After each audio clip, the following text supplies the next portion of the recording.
region around Singapore is growing. So Singapore is part of basically a three-national region, three-national metropolitan region. There are three cities that are linked together. They are mostly unknown, right? We all know about Singapore, but very few people know about Johor and Batam, you know, the city in Malaysia, city in Indonesia, which are bordering Singapore directly, right? It's a situation very much reminding of San Diego, Tijuana, or perhaps Hong Kong, Shenzhen. In the 1980s is when Singapore became kind of economically too large for its own space and volume, and it started to basically outsource parts of its economic activity across the border.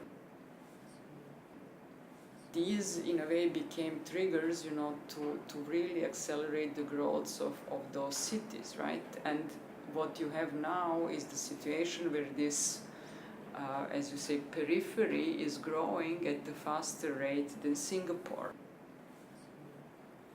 This kind of a cross-border dimension, you know, like today you cannot speak about, you know, Hong Kong without also talking about Shenzhen or talking about Pearl River Delta, right? It's a relatively new phenomenon historically. You know, we are also speaking about, let's say, 20 years when in which this regional scale became relevant, right?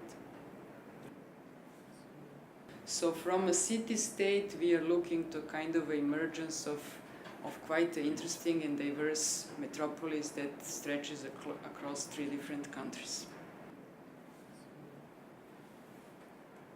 There are predictions about the GDP, there are predictions about sort of profiles of the economies, right? There are,